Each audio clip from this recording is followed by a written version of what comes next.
जय हिंद दोस्तों, आज हम बात करने वाले हैं मध्य प्रदेश में जनजातियों के लिए आर्थिक कल्याण एवं सशक्तिकरण संबंधी योजनाएं, यानी economic welfare and empowerment schemes.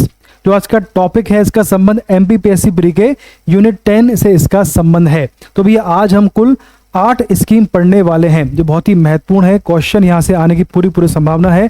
जून में आपका एमपीपीएससी प्री है। चलिए शुरुआत करते हैं। सबसे पहले बात करते हैं कौन सी 8 स्कीम है जो आज हम पढ़ने वाले हैं। देखिए टॉपिक हमारा है economic welfare and empowerment schemes. ठीक है, अब देखें सबसे पहली स्कीम है मुख्यमंत्री मदद योजना। आगे है मध्य प्रदेश वन मित्र पोर्टल, समग्र अंत्योदय योजना, सूरज धारा योजना, फिर है आपकी अन्नपूर्णा योजना, पंचधारा योजना, गैर अधिसूचित घुमंतु एवं अर्ध घुमंतु समुदाय हेतु आर्थिक सशक्तिकरण योजना।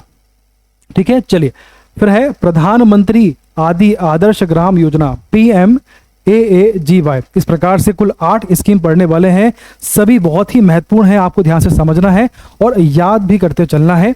अगर यहां से एग्जाम में क्वेश्चन आता है तो आपका एक भी क्वेश्चन का आंसर गलत नहीं होना चाहिए, हमारा प्रयास होने वाला। चलिए शुरुआत करते हैं। सबसे पहले बात करते हैं हमारी मुख्यमंत्री मदद योजना। देखें इसके बारे में। चलिए इसकी शुरुआत कब हुई है, देखें आप इसकी शुरुआत कब हुई है। तो भैया 2 अक्टूबर 2019 को इसकी शुरुआत हुई है। जो इसकी डेट है, जिसका सन है, आपको याद रखना है। क्वेश्चन यहां से पूछा जाता है। इसमें प्रावधान क्या देखें, जो एसटी वर्ग है कि सामाजिक कार्यक्रम हेतु बर्तन आदि उपलब्ध कराना। देखिए क्या होता है ना, एसटी समाज में वर्ग में अगर कोई फंक्शन होता है, तो अगर वो फंक्शन जन्म संस्कार है, किसी का जन्म हुआ है, किसी का बर्थ हुआ है, तो वहां पर 50 किलो निःशुल्क अनाज की व्यवस्था है। अगर मृत्यु है, किसी की डेथ हुई है, तो वहां पर 100 किलोग्राम यानी कि 100 केजी 100 केजी निःशुल्क अनाज की व्यवस्था है। ठीक, मुख्यमंत्री मदद योजना। बात क्लियर है, आगे देखें।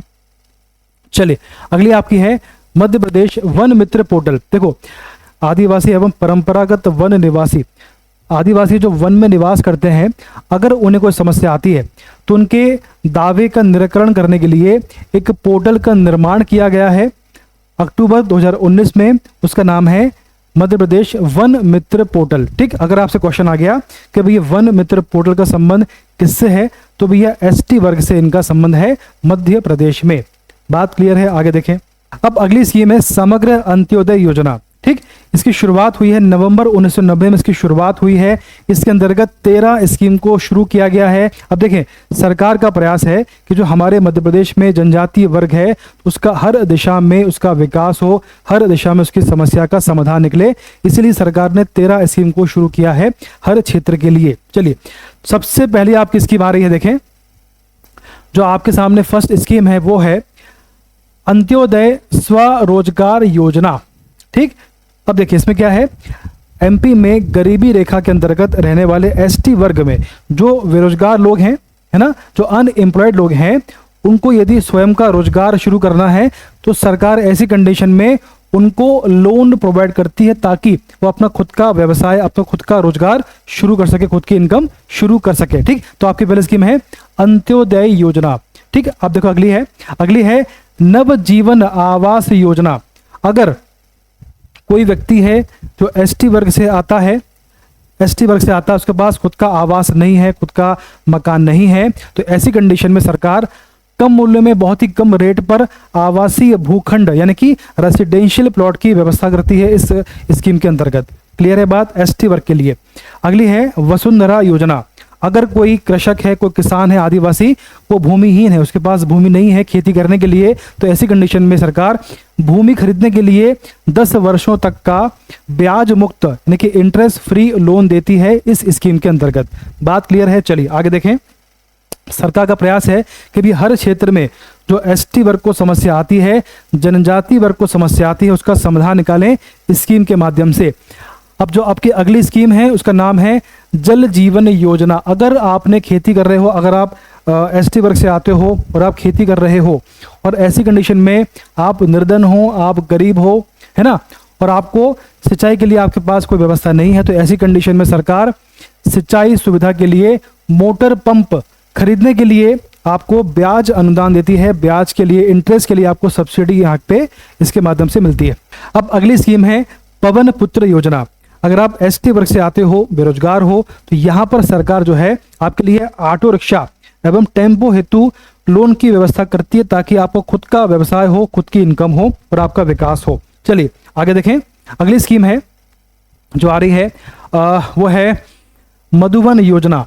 इसमें क्या, देखो, एसटी के भूमिहीन सदस्यों को डेयरी एवं पशु फर्म विकास है, तो अगर आपको इस फील्ड में काम करना है, डेयरी फील्ड में काम करना है, पशु फर्म फील्ड में काम करना है, तो सरकार ऐसी कंडीशन में आपको लोन देती है ताकि आपका विकास हो, आप इस फील्ड में भी काम करके अपनी इनकम शुरू कर सको। ठीक, चलो आपकी अगली स्कीम है निर्मित श्रम ठेका सीमित योजना। अगर आप एसटी वर्ग से आते हो, बेरोजगार हो और अगर आपको बिल्डिंग कंस्ट्रक्शन में आगे बढ़ना है, तो सरकार जो है आपको भवन निर्माण यानी कि बिल्डिंग कंस्ट्रक्शन का जो कला होती है, स्किल होती है, वो सिखाती है, ताकि भविष्य में आप खुद का काम शुरू कर सको और आपका सीधे लाभ आपको प्राप्त हो सके।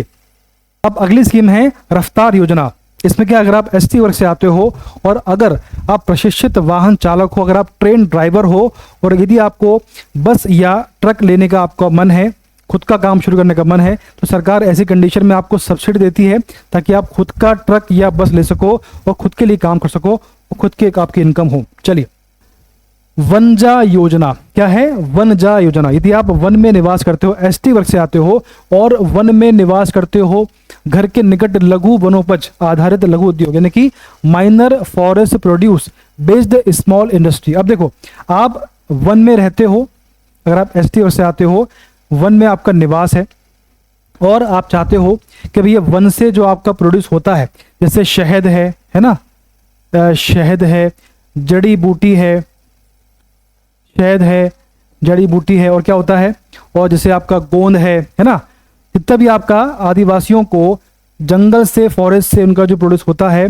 तो अगर वो चाहते हैं कि उनको बेचकर अपनी इनकम करे, तो सरकार ऐसी कंडीशन में उनके पास में ही ऐसे उद्योग, ऐसी इंडस्ट्री का निर्माण करती है, कि स्थापना करती है, ताकि वो कम क्षेत्र में कम मेहनत करके अपना जो प्रोड्यूस हुआ है उसको बेचकर अपनी इनकम कर सके। बात क्लियर है? चलिए आगे देखें। अगली स्कीम है धनवंतरी योजना। इसमें यदि आप एसटी वर्ग से आते हो और यदि आप आयुर्वेदिक या फिर एलोपैथिक डॉक्टर हो, चिकित्सक हो, तो सरकार विकास खंड मुख्यालय में ही निजी प्रैक्टिस, आपको यदि प्रैक्टिस करना है तो सरकार यानी कि शासन द्वारा आपको सहायता दी जाएगी। यदि आपको प्रैक्टिस करना है तो शासन यानी कि सरकार इसमें आपकी हेल्प करने वाली है। ये आपको क्लियर है? न्याय निकेतन योजना। अब इसमें नाम से क्लियर है कि योजना किसके संबंध में है। ठीक है, देखें, अगर आप वकील हो, आप एसटी वर्ग से आते हो, वकील हो और आपको प्रैक्टिस करनी है, तो सरकार आपको इसमें हेल्प करती है। कैसे करती है सरकार? यदि आप वकील हो तो वकीलों को अपनी प्रैक्टिस, अपनी निजी प्रैक्टिस करने के लिए न्यायालय के पास में सरकार आपका कक्ष यानी आपको खुद का ऑफिस बनाकर देगी, ताकि आप वहां पर खुद की प्रैक्टिस कर सको, खुद की इनकम कर सको और खुद का आपका विकास हो सके। चलिए, अगली आपकी योजना है सहारा योजना। इसमें क्या है, यदि आप एसटी वर्ग से आते हो और आप विभिन्न समस्याओं से ग्रसित हो, जैसे आप कुष्ठ रोगी हो, विकलांग हो या फिर निराश्रित हो, किसी का आपको सहारा नहीं हो, है ना, उसके बाद में वृद्ध हो, आप एजेड हो या फिर विधवा हो, विडो हो, परित्यक्ता हो यानी कि एबंडन हो, के को सामूहिक उद्योग एवं पशुपालन योजना हेतु विशेष सहायता का वह अनुदान इसमें दिया जाता है। बेसिकली ये है कि अगर आप इस कंडीशन कैटेगरी में आते हो तो बेसिकली आपको सरकार प्रयास करती है कि आपकी इनकम हो, आपका विकास हो, आप किसी पे डिपेंड ना हो, तो सरकार खुद का उद्योग या फिर पशुपालन के माध्यम से आपकी इनकम शुरू करने का प्रयास करती है, ताकि आप एक दिशा में आगे बढ़े और आपका विकास हो। चलिए, अब देखिए अगली स्कीम क्या आ रही है। अब देखिए, इसमें शब्द यूज हुआ है, इसमें शब्द यूज हुआ है परित्यक्ता। इसका क्या मतलब है? ये देखो, निराश्रित परित्यक्ता महिला यानी डिस्टिट्यूट एबंडन्ड वुमेन। इसका मतलब क्या हुआ? किसको बोलते हैं निराश्रित महिला? निराश्रित परित्यक्ता महिला मतलब शादी के उपरांत, शादी के बाद में 1 वर्ष से अधिक का समय व्यतीत हो गया हो, है ना, शादी के बाद में 1 साल का समय हो गया हो, पति लापता हो, पति कहीं खो गया है, पति वापस नहीं आया है, पति के द्वारा परित्याग, पति ने आपको छोड़ दिया है ना, तथा उसके भरण पोषण हेतु निर्वाह भत्ता पति ने आपको छोड़ दिया है, डिवोर्स दे दिया है, उसके बाद में जो आपको भत्ता मिलना था अथवा न्यायालय के आदेश के क्रम में प्रदान नहीं किया जा रहा हो, तो आपको यदि भत्ता मिलना था और न्यायालय के आदेश के बाद भी आपको भत्ता नहीं मिल रहा है, तो इस कंडीशन में उसको बोलते हैं निराश्रित परित्यक्ता महिला। कंडीशन है, सभी कंडीशन में ये इनको बोला जाता है। चलिए आगे देखें, अगली स्कीम आपकी आ रही है सूरज धारा योजना। इसकी शुरुआत हुई है 2000 से 2001 के बीच में इसकी शुरुआत हुई है। इसका उद्देश्य क्या है? देखिए, सिंपल सा उद्देश्य है कि हमारे एमपी में, प्रदेश में जो जनजातीय सीमांत कृषक हैं, किसान हैं, है ना, एमपी में जो आदिवासी किसान हैं, उनके लिए उच्च गुणवत्ता यानी कि हाई क्वालिटी वाली दलहन और तिलहन फसल के बीज उपलब्ध कराना। यानी जो हमारे मध्य प्रदेश में आदिवासी किसान हैं, उनके लिए हाई क्वालिटी के दलहन और तिलहन के बीज यानी सीड्स उपलब्ध कराना, ताकि उनका प्रोडक्शन बढ़ सके और उनकी इनकम बढ़ सके। यहाँ पर सरकार जो है 75% का अनुदान की व्यवस्था इसके अंतर्गत की गई है, 75% की सब्सिडी की इसमें व्यवस्था की गई है। ठीक है, चलो आगे देखें। जो आपकी अगली स्कीम आने वाली है वो है अन्नपूर्णा योजना। इसमें देखें, इसमें भी सेम कंडीशन है, बस आपका जो आपका वहां पे क्या था, दलहन तिलहन, यहाँ पे खाद्यान्न फसल है। ठीक, इसकी शुरुआत कब हुई है? सेम है, 2001 में इसकी शुरुआत हुई है। इसका उद्देश्य क्या है? एसटी वर्ग में जो किसान आते हैं, जनजातीय किसान में खाद्यान्न फसलों के उच्च गुणवत्ता बीज, वहां पर क्या था, दलहन तिलहन, यहाँ पे खाद्यान्न फसलों के लिए उच्च गुणवत्ता के हाई क्वालिटी के बीजों की इसमें व्यवस्था की जा रही है कम रेट पर सरकार द्वारा। अब अगली स्कीम है पंचधारा योजना। इसकी शुरुआत कब हुई है? नवंबर 1991 में इसकी शुरुआत होती है। इसका उद्देश्य क्या है? इसका सिंपल सा उद्देश्य है, जो एसटी वर्ग में महिला आती हैं तो उनका कल्याण और उनका विकास हो, है ना, उनका कल्याण, उनका विकास हो। इसके अंतर्गत 5 उपयोजना है, इसके अंतर्गत 5 सब स्कीम्स हैं। वो कौन सी हैं देखें। सबसे पहली स्कीम है वात्सल्य योजना। कौन सी है? वात्सल्य योजना, प्रसूति सहायता से संबंधित। अगर किसी महिला की डिलीवरी हो रही है तो इस कंडीशन में उसकी हेल्प करते हैं। इसके अंतर्गत अगली है ग्राम्य योजना, है ना। इसमें क्या है? स्वरोजगार हेतु महिला उद्यमी को ऋण। अगर किसी महिला को खुद का व्यापार करना है, उसको इंडस्ट्री खड़ी करनी है, खुद का व्यापार करना है, तो इस कंडीशन में महिला को लोन की व्यवस्था इसके अंतर्गत की जाती है।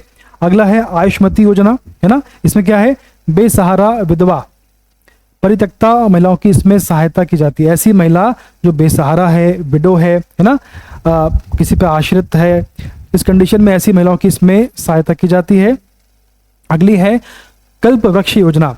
इसमें रेशम कीट पालन हेतु प्रशिक्षण दिया जाता है, ताकि महिला अपना खुद का व्यवसाय कर सके, किसी पे डिपेंड ना हो, खुद की इनकम हो। अगली स्कीम है सामाजिक सुरक्षा पेंशन योजना। इसमें क्या देखें?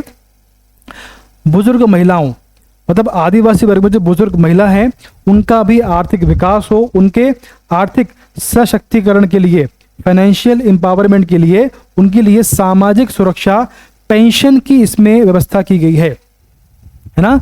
आदिवासी वर्ग में जो बुजुर्ग महिला है उसके उनके लिए पेंशन की व्यवस्था इसके अंतर्गत की गई है, ताकि उनका भी आर्थिक विकास हो, वो किसी पर डिपेंड ना हो। अब अगली स्कीम है गैर अधिसूचित घुमंतु एवं अर्ध घुमंतु समुदाय हेतु आर्थिक सशक्तिकरण योजना, यानी सीड SEED योजना। मतलब क्या हुआ? Scheme for economic empowerment of DNT। अब DNT क्या है देखते हैं इसको। इसकी शुरुआत कब हुई है? ये 2022 में इसकी शुरुआत हुई है। अब इसका नाम क्या है? Scheme for economic empowerment of DNT। DNT क्या है? DNT मतलब होता है denotified nomadic and semi nomadic